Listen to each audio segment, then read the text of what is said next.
வணக்கம் மக்களே.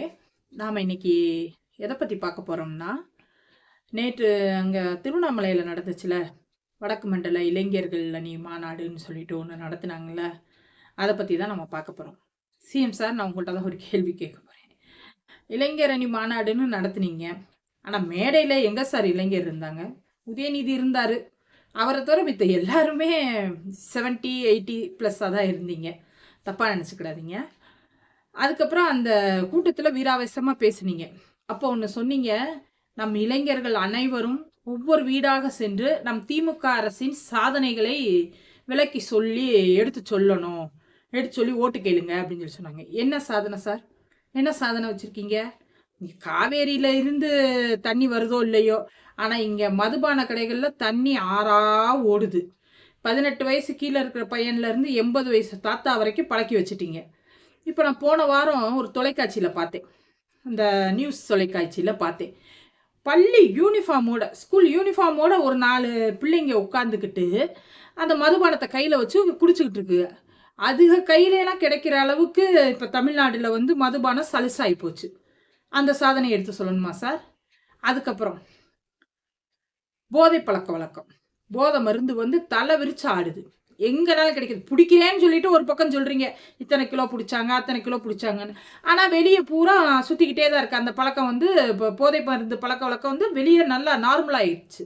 எல்லார் கையிலையும் கிடைக்கிற மாதிரி இருக்குது. சின்ன வயசு பையன்லேருந்து பெரிய வயசு பையன் வரைக்கும் எல்லார் கையிலையும் கிடைக்குது. 80 வயசு கிளவியை கற்பழிச்சிட்டாங்க. அந்த பாட்டியம்மாவை ஏன் கற்பழிச்ச அப்படின்னு சொல்லி கேட்டால், நான் போதையில் அப்படி பண்ணிட்டேன், எனக்கு சுயநினைவு இல்லை அப்படின்னு சொல்லிட்டு அந்த பையன் வாக்குமூலம் கொடுக்குறாரு. போதை எந்த அளவுக்கு ஒரு மனுஷனை மறக்கடிக்குது, அந்த மழுங்கடிக்குதுன்றத பார்த்துக்கோங்க. அப்புறம் இவ்வளவு செஞ்சுப்புட்டு போதையின் பாதையில் செல்லாதீங்கள் செல்வங்கா அப்படின்னு சொல்லி சொல்கிறீங்க. எப்படி சார்? குண்டையும் நீங்களே வைப்பீங்க, அப்புறம் குண்டை நீங்களே எடுக்கிற மாதிரி ஒரு பேச்சும் பேசுவீங்க. அந்த சாதனையை வெளியே சொல்லணுமா? சரி விடுங்க. இங்கே கள்ளக்குறிச்சி நடந்துச்சு. கள்ளக்குறிச்சியில் வந்து கள்ளசாராயம் விற்றது அந்த போலீஸ் ஸ்டேஷனுக்கு அப்படியே பின்னாடி தான் சொன்னாங்க. பின்னாடி தான் காய்ச்சினாங்க, வச்சாங்க. அது பூரா போலீஸ் துறைக்கு தெரியும் அப்படின்னு சொல்லி சொன்னாங்க. அப்படி இருந்தும் உங்கள் நேரடி கண்காணிப்பில் இருக்கிற காவல்துறை அஜாக்கிரதையினால ஒரு 69 உயிர்கள் வந்து அங்கே பலியானாங்க. அந்த சாதனையை சொல்லுவோமா சார்? வேங்கை வயல் பிரச்சனை வந்து ஒரு 2-3 வருஷமாக நடந்துகிட்டே இருக்குது. எனக்கு தெரிஞ்சு ஒரு 2 வருஷம் ஆயிருக்குன்னு நினைக்கிறேன். அதில் இன்ன வரைக்கும் தெரியலை. சொல்லப்போனால் யார் புகார் கொடுத்தாங்களோ அவர் தான் குற்றவாளின்னு சொல்லிட்டு அவரை தூக்கி உள்ளே போட்டுட்டீங்கன்னு பேசிக்கிறாங்க. இதுதான் உங்கள் சாதனையா சார்? யார் குற்றவாளி, எனக்கு இப்படி ஒன்று நடந்துருச்சு, எனக்கு அதை என்னன்னு பார்த்து கொடுங்க அப்படின்னு சொல்லிட்டு ஒருத்தர் வந்து சொன்னால் நீ தான்டா குற்றவாளி அப்படின்னு அவனை பிடிச்சி உள்ளே தூக்கி போடுறது. இது உங்கள் சாதனையா சார்? இதை சொல்லுவோமா?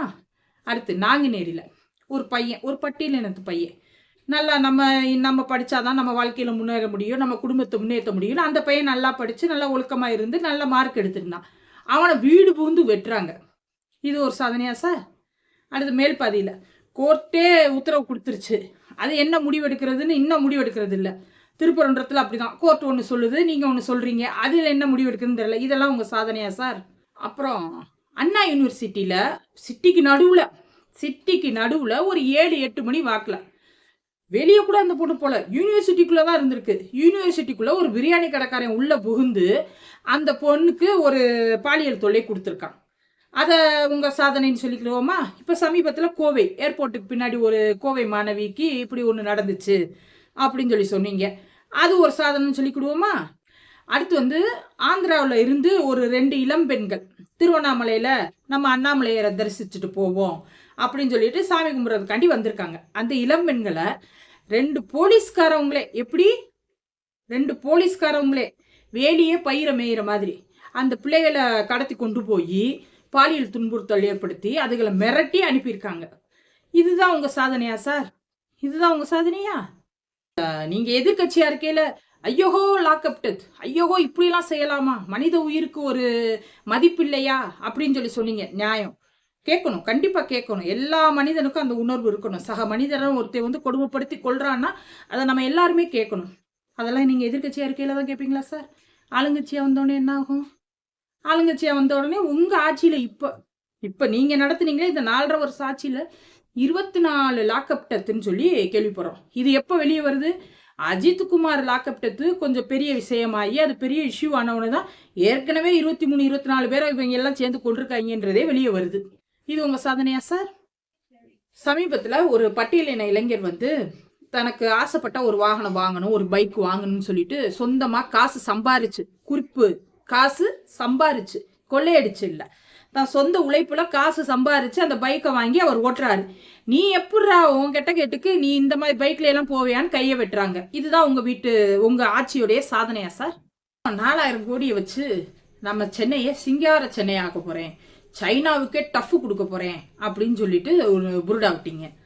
ஆனா இப்ப சிங்கார சென்னையாவா இருக்கு, சாக்கடை சென்னை மாதிரி இருக்கு. கூவம் வந்து ஒரு ஓரத்துல ஓடுதுன்னு சொல்லி கேள்விப்பட்டோம். ஆனா இப்ப மழை வந்துச்சுன்னா கூவம் வந்து சென்னை பூரா ஓட ஆரம்பிக்குது.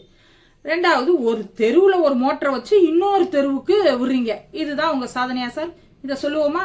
இதுக்கு பேர் என்னது? Latest technology. இந்த சாதனையை சொல்லுவோமா சார்? அப்புறம் 2021 ஒரு முட்டை உதயநிதி தூக்கிட்டே தெரிஞ்சார்ல, அந்த மாதிரி ஒரு முட்டை. அந்த முட்டை 4000 ரூபாய்க்கு வாங்கினேன்.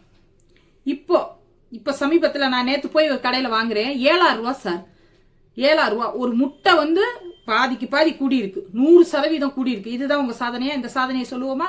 பருப்பு, எண்ணெய், எல்லா வகையான மளிகை ஜாமான், அரசரக்கு ஜாமான், எல்லா ஜாமான் விலையும் கூடியிருக்கு. இதுதான் உங்க சாதனையா சார்? இந்த சாதனையை போய் மக்கள்கிட்ட சொல்லுவோமா? மக்கள் ரசிப்பாங்களா? இந்த சாதனையெல்லாம் சொல்லி தான் நீங்கள் ஓட்டு கேட்க போறீங்கன்னா ரிசல்ட் எனக்கு இப்பயே தெரிஞ்சிருச்சு சார். வணக்கம் சிஎஸ் சார், வணக்கம்.